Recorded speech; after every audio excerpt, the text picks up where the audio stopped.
Card, do you have a Roth IRA? I do actually, yeah.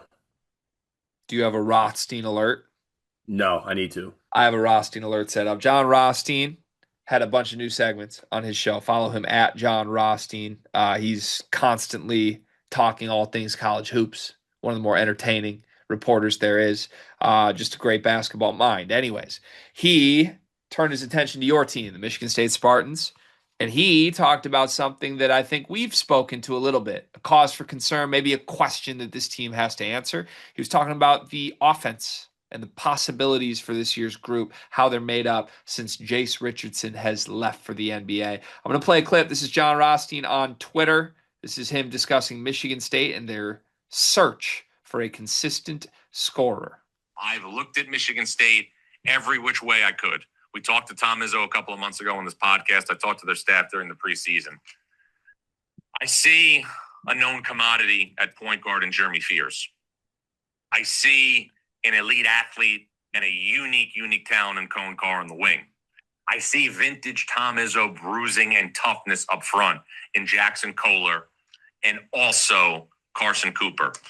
I don't see a clear-cut option on the wing for Michigan State that's ready to inherit the minutes that were left behind by Jase Richardson and Jaden Akins from a team that won the Big Ten regular season title and went to the Elite Eight and lost to Auburn on a day where Michigan State did just not shoot the ball very well in Atlanta. I don't see that for Michigan State. I look at the team, I see they're a wing short. Kurt Tang has gotten a little bit of a run. Obviously, Trey Fort's gotten a little bit of a run, the transfer from Samford. We'll see if Cam Ward plays more. But I look at Michigan State and I see a team that is lacking offense. And Saturday night, we are going to see Michigan State go up against a team in Arkansas, in my opinion, that is underrated nationally, and its backcourt, quite frankly, is being a little bit disrespected nationally. I'm going to stop it right there. Obviously, he kind of twisted that into what to expect against Arkansas. We both really like Arkansas from what we've seen. We covered it in the preview. You can go watch that. So he's not wrong about Arkansas being undervalued and all of those things. But pretty blunt, talking about his assessment of this team. I see what they need at point guard, at the wing with Cohen, the front court, traditional Michigan State front court. But this team is lacking a scorer. This team is lacking a shooter. This team is lacking a wing since Jase Richardson left. And they tried Curtin, they tried Trey Ford, but they don't have what they need. Per Jon Rothstein, is that a fair assessment of this Michigan State team? Yeah, good call. Yeah, John, we are struggling. Yeah, good shit. Like, come on, man. That's crazy. I love my guy. I can't give him a pat on the back for that one. You're mad at this one? Why?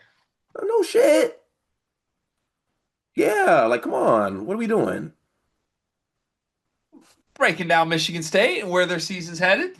Yeah, but like he tried to drop this like it was a Rothstein bomb. He's like the real issue here is that they don't have anything on the wing because they don't have Jase Richardson, Trey Holloman, or Jaden Akins.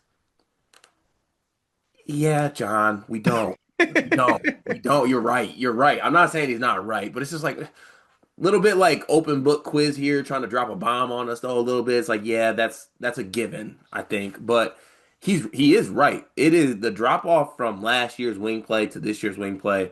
We knew it was going to be pretty bad. We thought like maybe it'd be softened a little bit by that one trader in Raleigh not leaving us, but like now it's at a point where it is pretty cupboard bare at the two spot. It's early. We're one game into this. There are some options. He named a few. He named Cam Ward first and then Jordan Scott. I think he should flip that.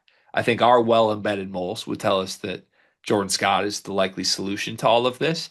We're dropping well embedded moles now. Well, I don't know if we're, I don't know. I thought it'd be fun. I love Rostin. He just pissed me off. Yeah, I'm surprised you're so angry at this. Because like, yeah, man, yeah. Yes, everyone knows that. Everyone knows. I think they knew it coming in, but those two games that we watched so far, it for sure is a thing now. Did Tom Izzo know coming in? If he might have, Because but it, but he it never, certainly feels like he's not happy with Tang and Fort. but he would never say it. He's kind of saying it. He's being pretty descriptive at the press conferences right now. That's kind of true. I mean, what do you think his vision for this solution was? Like, did he think that Fort would be the answer when he built this roster? I think that he thought that Tang would improve and Fort would be a piece. Do you think those are both acceptable decisions or looks? Because he's had a pretty up close and personal look at Kurt Tang. Yeah, the thing He is, should know I what Kurt Tang honestly I is. give him a little bit more. Okay, like you see, like maybe who knows what we're like. Who knows what you're seeing? Maybe you did see it with Tang. The Fort one, on the other hand, What would you see with Tang? huh? Maybe you saw it with Tang. Oh, you're saying saw what he is. Yeah. Yeah, or I'm saying like he saw something, whether in recruiting him or in practice, that he was like, maybe we got something. I would say If that. he had seen it last year, he would have played last year on a team that desperately needed shooting. You think he would have played last year? Why? Where? When? Because the only thing Kurt Tang does well is the one thing your team couldn't do last year, and Tom Izzo was not going to limit the rotation anywhere. He would have played 17 guys if he could have. Uh, maybe, It was but like Card. It wasn't that hard to get 8 minutes a game last year. I understand you had four really good guards. Wasn't that hard to get 8 minutes a game last year at the expense of Trey Haldeman. That's not a crazy bar to clear. As Jase Richardson showed as the year went on, as Jay Nakins, who was shooting like 17% from three at times and still playing big minutes, like if Tang was a guy and could make shots, he could have played. That's not. There wasn't no chance for him last year. you could say that. I disagree, but like you could say that. Anyways, it's I don't know. I think he really set himself back in doing this in this approach and make up excuses for it. Say it's because he didn't expect Trey Holloman to leave necessarily, but even so, I think the Trey Fort thing. Looking back on it, he's a specialist player that's not consistent. At least not consistent at the high major level, and he kind of is what he is. Um, and then with Tang, I mean, I had the bar pretty low, but it's been pretty bad thus far. Okay. Caleb Glenn injury loom large here at all? Because when Yeah, he was saying the words wing shooter, I was like, damn, yeah. they had one of those. But that's also not a for we don't that's not a for sure thing either at the same on the same token. Glenn being good. I would bet that he would be good, but also like Glenn was a part of at the high major level, he was a part of one of the worst Louisville teams of all time. Yeah, true. And he found his level at FAU and he was good there, but like it's not a for I'm not saying I'm doing devil's advocate here. I'm saying it wasn't like a for sure thing like Caleb Glenn fixes the wing shooting. Yeah, okay. But he's probably better than the options we have now. Yes. So in the end, you're just like, yeah, John, you're right, but stop saying it. We don't need to hear it every day. This is obvious. That's your conclusion here. I thought he was gonna come with a little bit more heat. Like he's presenting this like it's spicy, and it's just I not. thought he was about to hit us with something. It's And like this was just like, yeah. it's like when my wife eats hot wings. Like I think they're really spicy, but they're just not. Matt likes hot wings? Yeah, whole family very into spice and hot. Not me. Okay. Did not know that. But yeah, he is right though.